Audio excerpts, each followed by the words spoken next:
มาเยียวยาประชาชนพร้อมทั้งให้ความรู้กับประชาชนมากยิ่งขึ้นเพื่อจะได้ไม่ตกเป็นเหยื่อของศัลยกรรมกันค่ะเช็คเช่นเดียวกับคุณพี่อ้อยอัศราในวันนี้นะคะเธออายุเพียงแค่48เท่านั้นเองค่ะก็ฝันอยากจะอายุเด็กลงเพราะว่าสิ่งที่เธอได้ทำไปเนี่ยหมดเงินไปเยอะมากเจ็บตัวไปหนักมากนะคะไม่ว่าจะเป็นเรื่องของการช้ำอักเสบบวมเขาทำอะไรล่ะแล้วทำไมเขาไม่สวยขึ้นทั้งที่หมดเงินไปตั้งเยอะก็คงต้องให้เจ้าตัวเป็นคนมาเตือนสติแล้วก็ให้ความรู้ประชาชนไปพร้อมๆกับดร.เซปิงดีกว่าค่ะสวัสดีค่ะพี่อ้อยอัศราค่ะ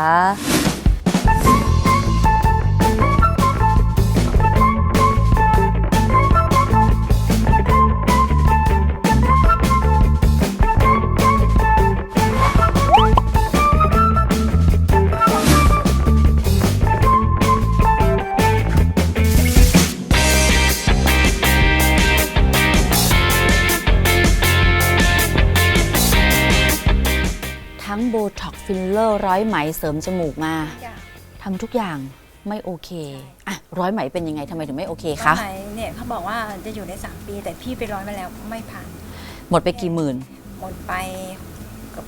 90,000 กว่า90,000 กว่าบาทเจ็บมากแค่ไหนเจ็บมากค่ะมันบวมอยู่เป็นเดือนเขาบอกว่าบวมแค่2 อาทิตย์ก็จะหายแต่ไม่ใช่อักเสบจะบวมพี่ต้องใส่แมสตลอดเวลาที่พี่มาเมืองไทยหรอใช่ไม่เปิดหน้าไม่ได้บวมบินก็ยังบวมอยู่ใช่พอไปถึงปุ๊บถึงนอกบอกไม่เอาก็เสิร์ชหาดร.เซปิงแล้วก็แอดไลน์มาแล้วก็จองตั้งแต่วันที่หน้าเธอยังบวมจากการร้อยไหมเมื่อปีที่แล้วถูกต้องไหมคะ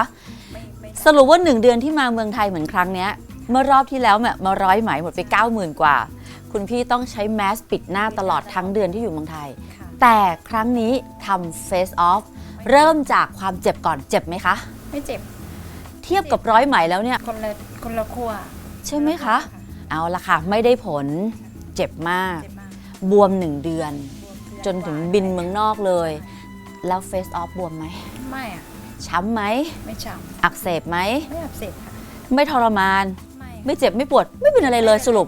ก็พี่ก็ปกติไปวันที่ทำยิบวันที่9วันที่24ลูกสาวพี่แต่งงานค่ะ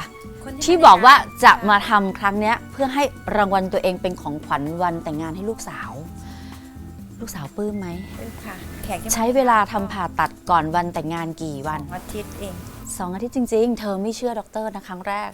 จะได้จริงๆหรือด็อกเตอร์คือจริงๆเธอเชื่อมาแล้วล่ะแต่เธอก็บอกว่าแน่ใจไม่แน่ใจว่าใช่เอานะลองดูต้องท้าพิสูจน์กับด็อกเตอร์สปริงซะหน่อยด็อกเตอร์บอกลุยเลยค่ะ2 อาทิตย์ทันค่ะงั้นที่งานแต่งก็ชมกันละนาวทั้งที่แค่2 อาทิตย์ยังไม่ได้ขนาดนี้ไม่ได้บอกว่ามาทำไม่มีใครรู้เรื่องเลย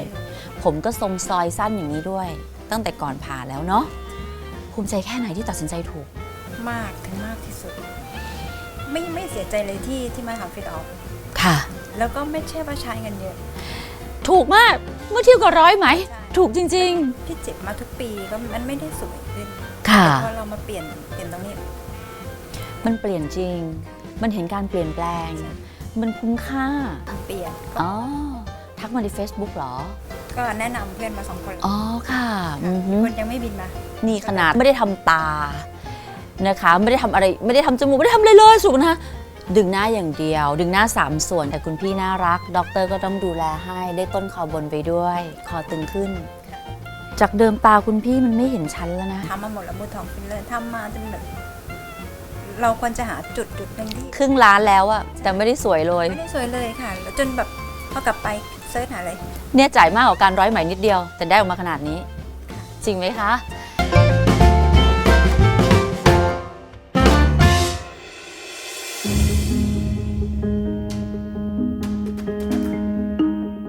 คุณพี่อยากจะฝากอะไรถึงคุณหมอกลุ่มนั้นบุคคลที่ทำร้ายประชาชน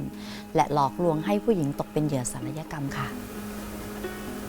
เท่าที่ผ่านก็คือคลินิกเนี่ยจะเป็นธุรกิจมากไปโฆษณาเกินไปเท่าที่พี่เข้าคลินิกใหญ่ดูนะค่ะไม่ผ่านค่ะบอกเลยเขาทำเป็นโฆษณาเกินจริงเอาภาพนิ่งมาประกบกันแต่งภาพให้คนเห็นในเมื่อด็อกเตอร์เนี่ย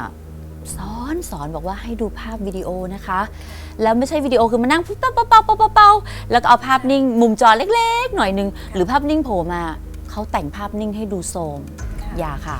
แน่จริงคุณต้องกล้าทำให้ประชาชนเห็นวิดีโอประกบวิดีโออย่างดิฉันนี่แหละค่ะคือพี่เขาเรียกอะไรมันได้ในสิ่งที่เราได้มากกว่าที่เราหวังค่ะ เราหวังมาแค่นี้แต่ผลลัพธ์เราได้เยอะกว่าที่เราหวัง ค่ะ จะน่ารู้สึกของ เกินคาด เกินคาดค่ะ ค่ะ แล้วเจอด้วยใจดีด้วยสวยด้วย น่ารักจัง มองจ้องยังมองไม่หาย จ้องอยู่นี่แหละเนาะ อยู่นี่มอง เดี๋ยวก็ไม่ได้เห็นกันละปีหน้าเดี๋ยวเห็นกันอีกรอบหนึ่งค่ะ และในวันนี้นะคะ คุณพี่อ้อยอัศราของเรานะคะ ทั้งที่ผ่านไปแค่ 1 เดือน แล้ววันนี้เธอมาให้ความรู้ประชาชน ร่วมกับโครงการ Face Off มันเน้นย้ำแล้วนะคะว่าร้อยไหมไม่ดีจริงอย่างที่เขาโฆษณาค่ะ เจ็บปวดทรมานเสียเงินหนักมากนะคะ สาธุนะคะ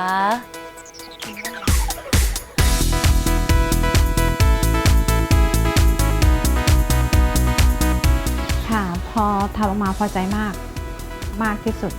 แล้วก็ฐานพยาบาลสะอาดปลอดภัย มาตรฐานโลกค่ะ ใครอยากสวยผู้หญิงอยากสวยมาที่นี่ที่เดียวเลยค่ะ ไม่ต้องไปทำที่อื่นเพราะวิทำมาเยอะแต่มันไม่ได้มาที่ดร.สปริงเข้าโครงการเฟสออฟเลยค่ะ สวยครั้งเดียวจบเสียเงินครั้งเดียวจบค่ะ